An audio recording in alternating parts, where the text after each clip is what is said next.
wherein I feel stagnant. Alam niyo po yun? I believe that our relationship with the Lord, same with any other relationship, goes through a stagnant phase. Ano po ibig sabihin nun? There are highs and lows, and there are the flat lines.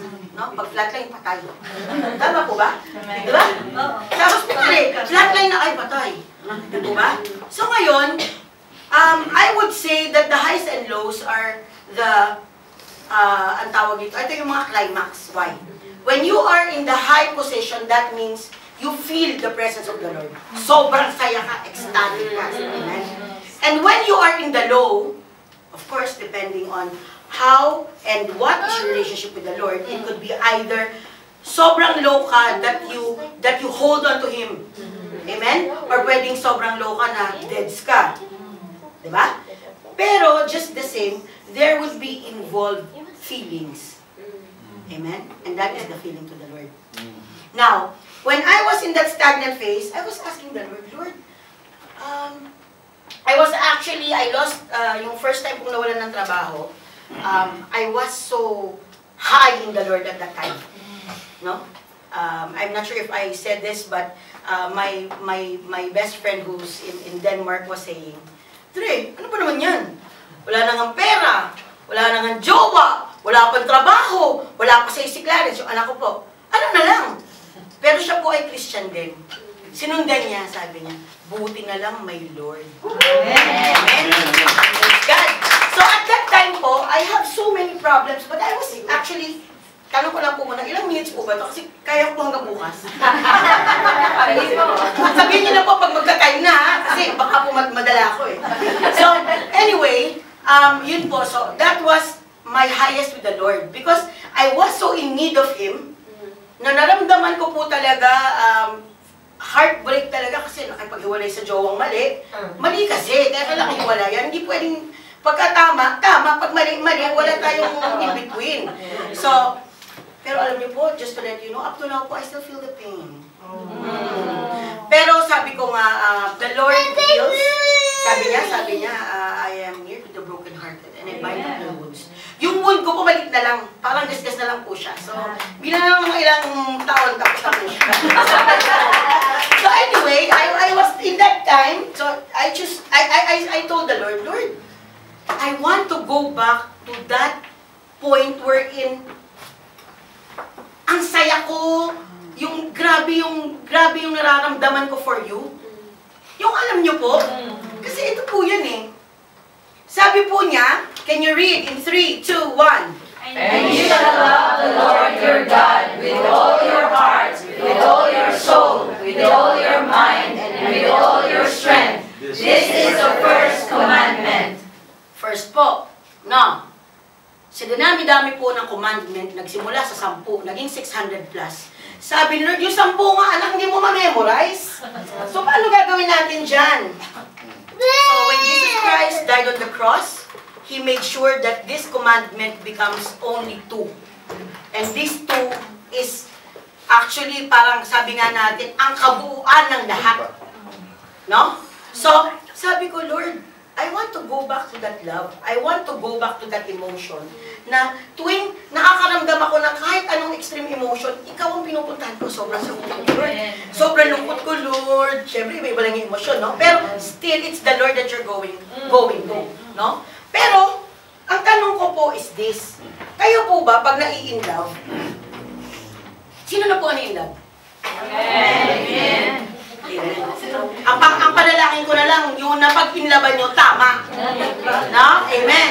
At manatili kayong in love. Amen. Yan po ang ating panalangin. Pero kasi po, pag na-in-love ka, ang tanong ko, ganyan po ba kayo? Di po ba pag in love, googly eyes, ang maraming nakangiti, saya mo. Di ba?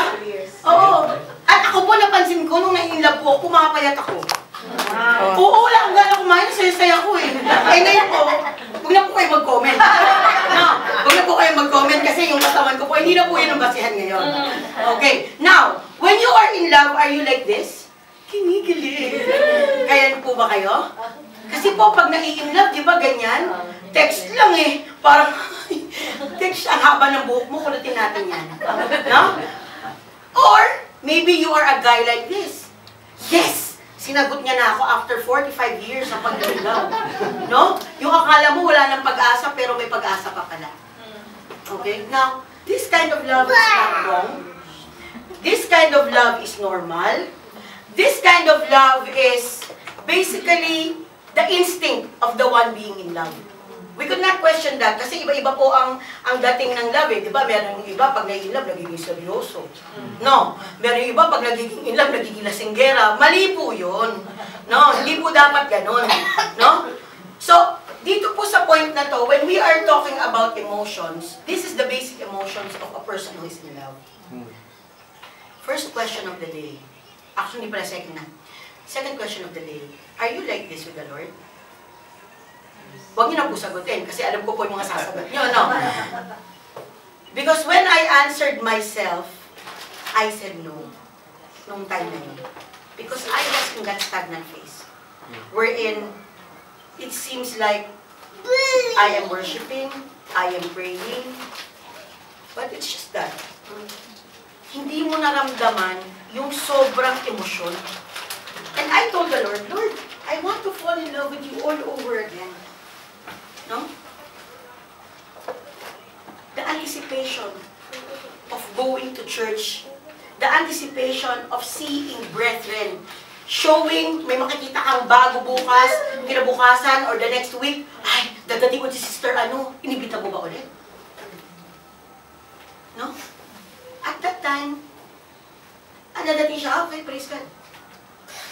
Wala po eh. Ang emosyon po ay stagnant. Flatline. And that's scary. I really felt scared. Why? Nararamdaman ko eh. Ano ba, Lord? Nawawala ba ako sa presensya mo? Kasi hindi mo pwedeng sabihin, si Lord na nawawala sa, ikaw nawawala siya sa presensya mo. Kasi ikaw lang naman ang umaalis, siya naman nandun lang. Amen? Hindi mo siya umaalis eh. He is always there. It is you who wanted to go to the world. It is you who wanted to prioritize other stuff more than Him. So sabi ko, Lord, ang anticipation nawawala, Lord. And it's scary. Now, all sa anticipation, nakakago naman ito. Akin talaga to? Puro ganun siya. Ay, mali! Iba pala namin. Sinisi si anticipation ako pala may kasalanan. Sorry, Lord. Okay. Okay. But, okay, now we are trying to understand that, but now, falling in love is not just a good feeling. Tama ba? It's not just the kilig. It's not just the anticipation. Actually, may anticipation part eh. But anticipate that it would be hard. And it would be painful. And it would be so hard to work it out. No? Whether it be a love for a parent, a child, a love for a friend, love would always be very hard. You wanna know why? Kasi po tayong tao, ang isip po natin, pag sinabing love kita dahil mag-best friend tayo, feeling mo lahat ng kalokohan mo, tatanggapin niya kasi friend mo siya eh. No? Ang magulang mo, no? Bilang magulang, dahil alam mo na magulang mo at love ka, feeling mo na kahit na gumagawa ka ng kalokohan, ano pa rin ang magulang mo? But yes, it's true, lalo na po sa mga magulang, no? We will love our children no matter how bad they are. We will love our parents no matter how hindi sila ka-respeto. Sabi kasi sa Bible yun eh. We need to follow, di ba? The first ever command was, love your parents or respect your parents, honor them so that you will have long life. And when we're talking about life in the Bible, we're not just talking about life na literal na mabuhay ka hanggang 90. We're talking about the life, which is what? Life that is full, the life that is healthy, the life is protected, the life that you are provided. So napakadaming kalakip ng kautosan na yun. And that is the first po, no? Kasi 10 Commandments, pero yun ang may utos na may kasamang pangako. No? So, whether we like it or not, our parents, we love them. No? no matter how strict, no matter kahit na sabihin kung may favorite yan, o kung ano man, we need to give them the respect and the honor that they deserve. Amen? Amen. So, but going back, falling in love is not just a good feeling. In fact, it is commitment. Ang lungkot naman na nag-commit ka sa isang tao, no? Na ako lang, pero bukas, meron siyang sideline.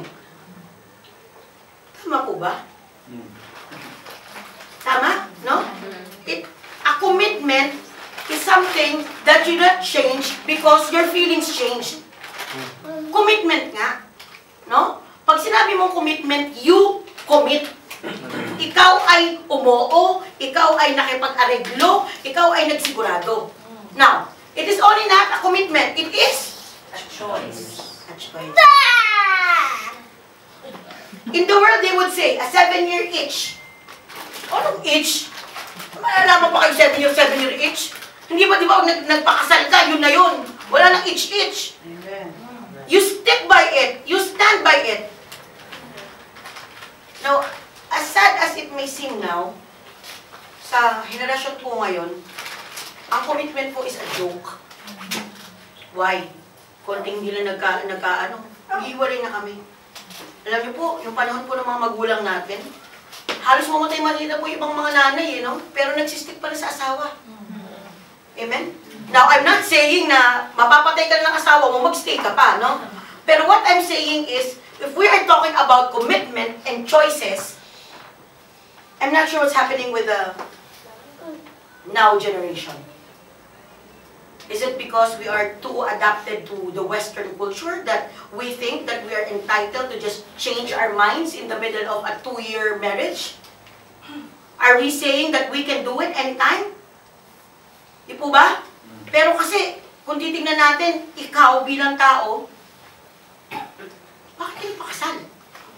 No? Kung ganun din naman pala na hindi ka sigurado at magbabago isip mo. Now, it's different now when it comes to the Lord. Kasi ibang commitment na po ito. Ibang level na to. This level would be a higher raised bar. Why? Because the commitment is not to a man. The commitment is to the Creator. Amen? Amen. So siguro, pwede nating sabihin na yung commitment na to, ito yung commitment na pag binigyan ka ng choice, sasabi mo, wala akong choice. No? But the Lord loved us so much. Amen. Ano binigyan niya sa'yo? Binigyan niya sa atin. Free will. No? The Lord could have said, oh, lahat kayo, tumanggap sa akin. Period. No, but the Lord said, I want you all to receive me and take me because you know me and you love me. And you will say yes over and over and over and over and over again Amen. because you love me. Amen. Amen? So, sabi po, it is a commitment, it is a choice. Now, what does it mean to fall in love with the Lord? Ano ibig sabihin? Ito ba yung parang katulad lang ng boyfriend na imimit mo pagka Sunday magdi-date kayo tapos nakain kayo sa Jollibee? Ay, hindi na pala nagja-Jollibee ngayon. Social na pala, hindi na pala nagja-Jollibee ngayon. Nagpupunta na ngayon saan? Coffee sa Starbucks, mga pagano na. No. Yun ba yun? Yun ba yung sinasabi natin na when you fall in love with the Lord, you find a place and meet up with the Lord? Ang sad naman, maghahanap ka pa ng place. Eh, nasa yun na. Amen? Amen. And may your hearts be fully committed to the Lord our God, to live by His decrees and obey His commands as at this time. Kailan daw po? This time. Kailan po? This time. Ngayon. Now. Hindi mamaya, hindi bukas, at this time. At ang sabi niya, your hearts be fully committed. Why? Because, sabi nga po doon sa ating first verse, anong sinabi niya sa unang commandment? Love the Lord with all your heart. O, period muna tayo sa all your heart kasi sabi niya dito be committed, yung buong puso mo. Now, the Lord knows that we could not do that, basically. Alam po ng Panginoon na hindi natin talaga magawa ang first commandment. Kasi ngayon pa lang nagugutom ako, hindi ko na siya iniisip Amen? So, all mind ba yun? Definitely not. Pero, it's the same. when you love a person, hindi naman porket in love ako kay Ate Flora, dahil friends kami, hindi mo natin siyang iniisip ko. May pagkakataon na iisipin ko yung trabaho ko. May pagkakataon na iisipin ko yung anak ko. May pagkakataon. But the Lord said what? It's okay. Because I know. Ngayon, ang tanong sa atin, paano ba natin kinukumit ang puso natin sa Panginoon? Sa paanong paraan? No? Because there are ways to commit yourself. And when you commit yourself, you are giving your full focus. Amen. Alam niyo po yun? Para pong kabayo, may kapalodo. Hindi ka tumitingin sa kaliwat kanan kasi ang focus mo nga sa Panginoon. No? Whenever in Dubai, when we are talking about how you guys, how this church have raised a midweek service, we are amazed and we are in awe of it. You want to know why? Because that takes time, that takes energy, that takes people. No? Dubai did that before.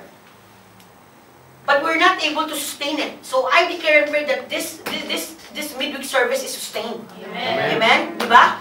Kasi po, that's a commitment. No?